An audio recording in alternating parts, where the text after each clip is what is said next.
Hi hello ಎಲ್ಲ ರಾಜ್ಯ ಸರ್ಕಾರಿ ನೌಕರರಿಗೆ ಮತ್ತು ಪಿಂಚಣಿದಾರರಿಗೆ ನಮಸ್ಕಾರ. ಸ್ನೇಹಿತರೆ, ಇವತ್ತಿನ ಒಂದು ವಿಡಿಯೋದಲ್ಲಿ ಸರ್ಕಾರಿ ನೌಕರರಿಗೆ ಇಂಪಾರ್ಟೆಂಟ್ ಆಗಿರುವಂಥ ಅಪ್ಡೇಟ್ ಬರ್ತಾ ಇರುವಂಥದ್ದು. ನಮ್ಮ ಒಂದು ರಾಜ್ಯ ಸರ್ಕಾರಿ ನೌಕರರಿಗೆ ಬರಬೇಕಾಗಿರುವಂಥ 6 ತಿಂಗಳ ಅರಿಯರ್ಸ್ ಯಾವಾಗ ಖಾತೆಗೆ ಬರಲಿದೆ ಮತ್ತು ಆ ಒಂದು 6 ತಿಂಗಳ ಅರಿಯರ್ಸ್ ಟೋಟಲಿ ಎಷ್ಟು ಆಗಲಿದೆ, ನಿಮ್ಮ ಒಂದು ಬೇಸಿಕ್ಗೆ ತಕ್ಕಂತೆ ನೀವು ಪಿಂಚಣಿದಾರರಾಗಿರ್ಬೋದು ಅಥವಾ ಕರೆಂಟ್ಲಿ ಕೆಲಸ ಮಾಡುತ್ತಿರುವಂಥ ಸರ್ಕಾರಿ ನೌಕರರಾಗಿರ್ಬೋದು, ನಿಮ್ಮ ಒಂದು ಪಿಂಚಣಿಗೆ ತಕ್ಕಂತೆ ಅಥವಾ ನಿಮ್ಮ ಒಂದು ಪ್ರೆಸೆಂಟ್ ಬೇಸಿಕ್ ಪೇಗೆ ತಕ್ಕಂತೆ ಎಷ್ಟು ಅರಿಯರ್ಸ್ ಆಗಲಿದೆ ಮತ್ತು ಯಾವೊಂದು ದಿನಾಂಕದಂದು ಖಾತೆಗೆ ಸೇರಲಿದೆ ಅಂತ ಇವತ್ತಿನ ಒಂದು ವಿಡಿಯೋದಲ್ಲಿ ನಾವು ಸಂಪೂರ್ಣವಾಗಿರುವಂಥ ಮಾಹಿತಿಯನ್ನು ಪಡೆಯೋಣ. ಬಟ್ ಅದಕ್ಕಿಂತ ಮುಂಚೆ ಯಾರೆಲ್ಲ ಇನ್ನೂ ಚಾನಲ್ಗೆ ಸಬ್ಸ್ಕ್ರೈಬ್ ಆಗಿಲ್ಲ, ದಯವಿಟ್ಟು ಸಬ್ಸ್ಕ್ರೈಬ್ ಮಾಡ್ಕೊಳ್ಳಿ. ಸರ್ಕಾರಿ ನೌಕರರಿಗೆ ಇಂಪಾರ್ಟೆಂಟ್ ಆಗಿರುವಂಥ ಅಪ್ಡೇಟ್ಸನ್ನು ನಾವು ಕೊಡ್ತಾ ಇರ್ತೀವಿ. ಸೊ ಸ್ನೇಹಿತರೆ, ಜುಲೈನಲ್ಲಿ ಇಂಪ್ಲಿಮೆಂಟ್ ಆಗಬೇಕಾಗಿರುವಂಥ ತುಟ್ಟಿ ಭತ್ಯೆ ನವೆಂಬರ್ನಲ್ಲಿ ಇಂಪ್ಲಿಮೆಂಟ್ ಆಗುತ್ತೆ. ಆದರೂ ಕೂಡ ಅದರ ಒಂದು ಅರಿಯರ್ಸ್ ಇನ್ನೂ ಕೂಡ ಖಾತೆಗೆ ಬಂದಿಲ್ಲ. ಸೊ ಜುಲೈನಿಂದ ಪೂರ್ವಾನ್ವಯವಾಗುವಂತೆ ಟೋಟಲ್ 6 ತಿಂಗಳ ಅರಿಯರ್ಸ್ ಇಲ್ಲಿ ಪೆಂಡಿಂಗ್ ಉಳಿದಿರುವಂಥದ್ದು ಎಷ್ಟಾಗುತ್ತದೆ ಅಂತ ನೋಡೋಣ. ಸೊ ಇಲ್ಲಿ ನೋಡ್ತಾ ಇರುವಂಥದ್ದು July plus August, September, October, November ಮತ್ತು ಡಿಸೆಂಬರ್ನ ಟೋಟಲ್ 6 ತಿಂಗಳ ಅರಿಯರ್ಸ್ ಇಲ್ಲಿ ಉಳಿದಿರುವಂಥದ್ದು. And one more important thing, ಆಗಸ್ಟ್ನಲ್ಲಿ 7ನೇ ವೇತನ ಆಯೋಗ ಬಂದಿರೋದ್ರಿಂದ ಜುಲೈ ತಿಂಗಳ ಒಂದು ಅರಿಯರ್ಸನ್ನು ಕ್ಯಾಲ್ಕುಲೇಟ್ ಮಾಡೋದಕ್ಕೆ 6ನೇ ವೇತನದ ಒಂದು ಬೇಸಿಕ್ ಮತ್ತು ಡಿ ಎನ ಕನ್ಸಿಡರ್ ಮಾಡಬೇಕಾಗುತ್ತದೆ. ಸೊ ಅಲ್ಲಿ ಇರುವಂಥ ಡಿ ಎ ಏನಿಸ್ತು, ಪ್ರೆಸೆಂಟ್ ಡಿ ಎ 42.50% ಆ ಒಂದು ಟೈಮಲ್ಲಿ 2024 ಜುಲೈನಲ್ಲಿ. And D A after hike 45.25% ಆಗುತ್ತೆ. ಟೋಟಲ್ ಹೈಕ್ ಬಂದುಬಿಟ್ಟು 2.75%.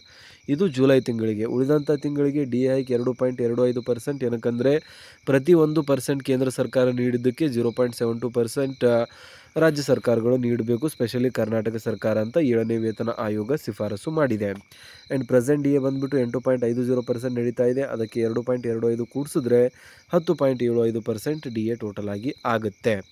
ಸೊ ಇದಾದಮೇಲೆ ನಾವು ಇಲ್ಲಿ ಬೇಸಿಕ್ ಕನ್ಸಿಡರ್ ಮಾಡಿರುವಂಥದ್ದು 35,000. ಇಲ್ಲಿ ನಿಮ್ಮ ಒಂದು ಬೇಸಿಕನ್ನು ರೀಪ್ಲೇಸ್ ಮಾಡಿ ಇದೇ ಒಂದು ಕ್ಯಾಲ್ಕುಲೇಷನ್ಸ್ಗಳನ್ನು ನಿಮ್ಮ ಒಂದು ಬೇಸಿಕ್ಗೆ ತಕ್ಕಂತೆ ನೀವು ಮಾಡಿಕೊಳ್ಬೋದು. ಅಥವಾ ನೀವು ಈ ಒಂದು ಕ್ಯಾಲ್ಕುಲೇಷನ್ಸ್ಗಳನ್ನು ಮಾಡೋದಕ್ಕೆ ಇಷ್ಟ ಇಲ್ಲ ಅಂದರೆ ಜಸ್ಟ್ ನಿಮ್ಮ ಒಂದು ಬೇಸಿಕನ್ನು ಕಮೆಂಟಲ್ಲಿ ತಿಳಿಸಿ, ಇದಕ್ಕೆ ತಕ್ಕಂತೆ ಎಷ್ಟು ಹೆಚ್ಚಳ ಆಗುತ್ತದೆ ಅಂತ ನಾವು ನಿಮಗೆ ವಾಪಸ್ ತಿಳಿಸ್ತೀವಿ ಅಥವಾ ರಿಪ್ಲೈನ ನೀಡ್ತೇವೆ. ಸೊ ಆಲ್ರೆಡಿ ಕೆಲವೊಂದಿಷ್ಟು ಜನ ಕೇಳಿದ್ದಾರೆ, ಇನ್ನೊಂದಿಷ್ಟು ಜನರಿಗೆ ರಿಪ್ಲೈ ಕೂಡ ನೀಡ್ತಾ ಇದ್ದೇವೆ. ಕ್ಯಾಲ್ಕುಲೇಷನ್ಸ್ಗಳನ್ನು ಮಾಡಿ ನಿಖರವಾಗಿರುವಂಥ ಉತ್ತರವನ್ನು ನಿಮಗೆ ತಲುಪಿಸ್ತೇವೆ. ಸೊ ಇದಾದಮೇಲೆ ಮೊಟ್ಟ ಮೊದಲನೇದಾಗಿ ಜುಲೈನ ಒಂದು ಅರಿಯರ್ಸನ್ನು ನಾವು ಕ್ಯಾಲ್ಕುಲೇಟ್ ಮಾಡೋಣ. ಬೇಸಿಕ್ ಬಂದುಬಿಟ್ಟು 35,000 ಇದೆ. ಡಿ ಎ 2.75% ಅಂದರೆ basic into 2.75% divide by 100 which is equal to 962 nearly. 962 ಇಲ್ಲಿ ಜುಲೈನ ಒಂದು ಅರಿಯರ್ ಆಗ್ತಾ ಇರುವಂಥದ್ದು. ಅದೇ ರೀತಿಯಾಗಿ ಆಗಸ್ಟ್ನ ಅರಿಯರ್ ಬಂದುಬಿಟ್ಟು 35,000 ಬೇಸಿಕ್, 2.25% ಡಿ ಎ. ಸೊ ಈ ಒಂದು ಫಾರ್ಮುಲಾದಲ್ಲಿ ನಾವು ಇಡ್ತಾ ಹೋಗ್ತೀವಿ. 787 ಡಿ ಎ ಬರ್ತಾ ಇರುವಂಥದ್ದು. ಇನ್ನು ಮುಂದಿನ ತಿಂಗಳಿಗೆ ಸೇಮ್ ಇರುತ್ತೆ. Again same basic, same D A and same 787 ಬರ್ತಾ ಇದೆ. ಅಕ್ಟೋಬರ್ನಲ್ಲಿಯೂ ಕೂಡ 787 ಆ್ಯಂಡ್ ಅದೇ ರೀತಿಯಾಗಿ ನವೆಂಬರ್ನಲ್ಲಿಯೂ ಕೂಡ 787 ರುಪೀಸ್ ಬರ್ತಾ ಇರುವಂಥದ್ದು. ಸೊ ಟೋಟಲ್ 5 ತಿಂಗಳಿಗೆ ಜುಲೈ, ಆಗಸ್ಟ್, ಸೆಪ್ಟೆಂಬರ್, ಅಕ್ಟೋಬರ್ ಮತ್ತು ನವೆಂಬರ್, ಡಿಸೆಂಬರ್ ಆಮೇಲೆ ಆ್ಯಡ್ ಮಾಡೋಣ. ಸೊ ಟೋಟಲ್ ಆಗಿ ನಾವು ಆ್ಯಡ್ ಮಾಡಿದ್ರೆ 962 plus all the 787, so which is equal to 4,110 ರೂಪಾಯಿ ಇಲ್ಲಿ ಆಗ್ತಾ ಇರುವಂಥದ್ದು. ಆ್ಯಂಡ್ ಈ ಒಂದು 4,110 ರೂಪಾಯಿಗೆ ನಾವು ಡಿಸೆಂಬರ್ ತಿಂಗಳ ಒಂದು ಅರಿಯರ್ಸನ್ನು ಇಲ್ಲಿ ಆ್ಯಡ್ ಮಾಡಿದ್ರೆ ಟೋಟಲ್ ಆಗಿ 4,897 ವಿಚ್ ಈಸ್ ನಿಯರ್ಲಿ 5,000 ಅಂತ ಹೇಳ್ಬೋದು. ಸೊ ಟೋಟಲ್ ಆಗಿ 6 ತಿಂಗಳ ಅರಿಯರ್ಸ್ ಬಂದುಬಿಟ್ಟು 35,000 ಬೇಸಿಕ್ ಪಡಿತಾ ಇರುವಂತಹ ಸರ್ಕಾರಿ ನೌಕರಾಗಿರ್ಬೋದು ಅಥವಾ ಪೆನ್ಷನರ್ಸ್ ಆಗಿರ್ಬೋದು, ಅವರಿಗೆ 5,000 ರೂಪಾಯಿ ಇಲ್ಲಿ ಅರಿಯರ್ಸ್ ಖಾತೆಗೆ ಬರಲಿದೆ. ಸೊ ಇದು ಸ್ಟ್ಯಾಟಿಸ್ಟಿಕ್ಸ್ ಆಯಿತು. ನಿಮ್ಮ ಒಂದು ಬೇಸಿಕ್ಗೂ ಕೂಡ ಇದೇ ರೀತಿಯಾಗಿ ನೀವು ಕ್ಯಾಲ್ಕುಲೇಷನ್ಸ್ಗಳನ್ನು ಮಾಡ್ಕೊಳ್ಬೋದು ಅಥವಾ ನಿಮ್ಮ ಒಂದು ಬೇಸಿಕನ್ನು ತಿಳಿಸಿ ನಾವು ಕ್ಯಾಲ್ಕುಲೇಷನ್ಸ್ಗಳನ್ನು ಮಾಡಿ ನಿಮಗೆ ಹೇಳ್ತೇವೆ. ಸೊ ಇದಾದಮೇಲೆ ಇನ್ನೊಂದು ಪ್ರಶ್ನೆ ಬರುತ್ತೆ, ಯಾವಾಗ ಈ ಒಂದು ಹಣ ಖಾತೆಗೆ ಸೇರಲಿದೆ ಅಂತ.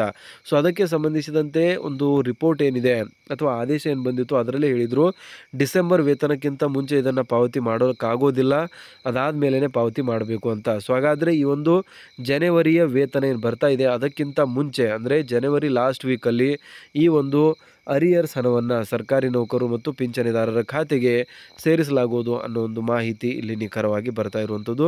ಅದಕ್ಕೆ ಸಂಬಂಧಿಸಿದಂತೆ ಆಲ್ರೆಡಿ ಷಡಕ್ಷರಿಯವರು, ರಾಜ್ಯ ಸರ್ಕಾರಿ ನೌಕರ ಸಂಘದ ಅಧ್ಯಕ್ಷರು, ಸರ್ಕಾರದ ಗಮನವನ್ನು ಸೆಳೆದಿದ್ದಾರೆ. ಆ್ಯಂಡ್ ಸರ್ಕಾರಕ್ಕೂ ಕೂಡ ಈ ಒಂದು ವಿಷಯ ಇವಾಗ ಮನಗಂಡಿರುವಂಥದ್ದು. ಸೊ ಇಲ್ಲಿ ಸಂಪೂರ್ಣವಾಗಿರುವಂಥ ಮಾಹಿತಿಯನ್ನು ನೀವು ವೀಕ್ಷಿಸ್ತಾ ಇದ್ದೀರಾ.